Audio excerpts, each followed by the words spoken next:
there has been a very major piece of research done recently in Oxford by the Society for Mind and Anthropology, or Anthropology and Mind, who did a £1.9 million they spent on this research. As far as I remember, there were over 60 academics involved in this research from all over the world. So this was a major piece of scientific research in the realm of human psychology and anthropology. And after many years, they concluded that the belief in God, the religious belief, and the belief in afterlife is not something that is taught by our parents. It is something instinctive and natural in the human being. That in fact, the very human thought process itself is shaped by religious values. This is very significant. Because of course, this agrees with exactly what Islam has been saying, that every human being is born upon the fitrah.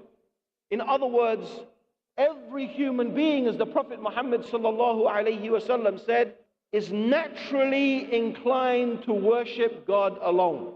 And as the Prophet sallallahu alaihi wasallam said, it is only our parents that make us diverge away from that natural inclination to single out God for worship and make us followers of different religions or no religion at all.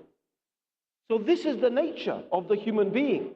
And it's interesting that this very extensive piece of research has confirmed that. And we all have instincts. Animals, by the way, operate on instinct. What makes the human being different from the animal is that the human being has reason.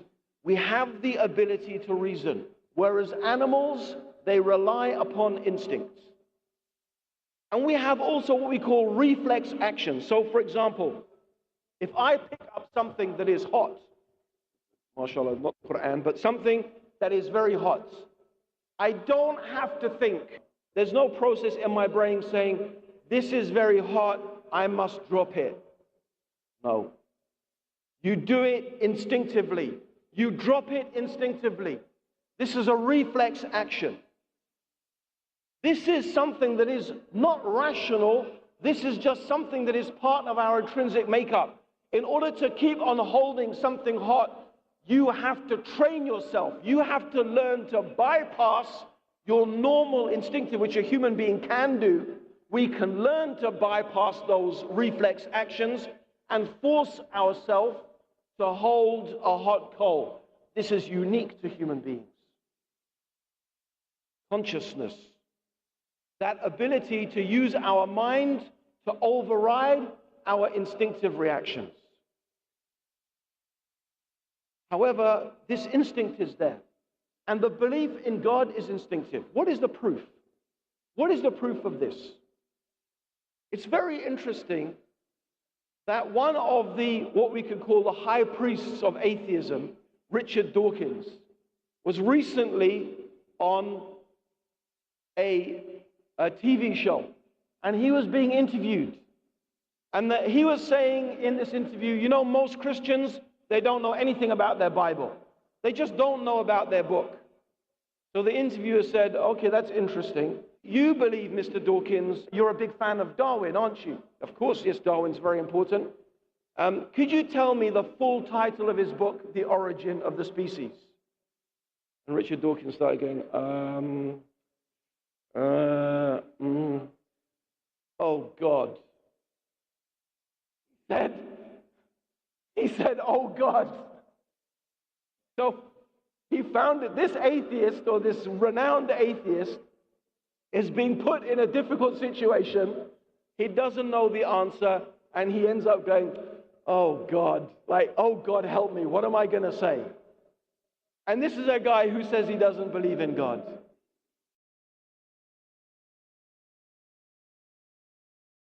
But you're saying they're not Christians, even if they think of themselves as Christian. You know what they are, even though they tell you. I'm not presenting my opinion here. This press release is offered to people to look down it and say, look, these people who call themselves Christians actually don't read the Bible, don't go to church, don't believe Jesus was the Son of God, don't even know what the first book of the New Testament is. But Richard, it's up to you to make up your mind whether you think they're Christian. Don't ask me. My opinion is not relevant. Richard, if I said to you, what is the full title of The Origin of Species? I'm sure you could tell me that. Yes, I could. Go on then. On the Origin of Species, on the Origin of Species, there is a subtitle with respect to the preservation of favoured races in the fight, in the struggle for You're life. the high pope of Darwinism. Not bad, and give him some justice. But if you asked people who believed in evolution what that question, and you came back and said 2% got it right, it would terribly easy for me to go, they don't really believe it after all. It's just not fair to ask people these questions. They self-identify as Christians, and I think you should respect that. And this is a guy who says he doesn't believe in God. And actually, this is instinctive. This is instinctive. Allah gives the example in the Quran. Allah gives the example in the Quran of those people who go on a boat. And they go on the boat expecting to do trade and expecting to buy and sell. They go onto this boat, and when they go out to sea, there is a great storm. And Allah describes in the Quran how the waves are coming over them like the roof of a tent. Can you imagine? Huge waves crashing down on top of you.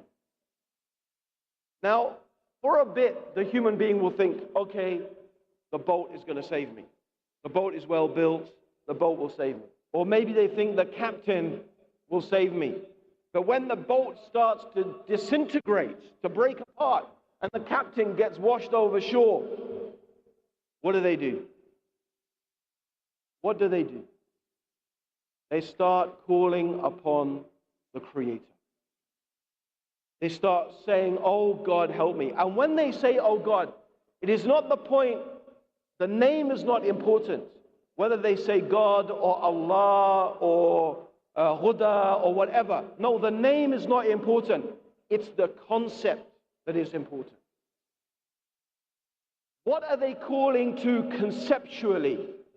Conceptually, in their minds, they are calling upon the being which they know instinctively has power over everything in the universe.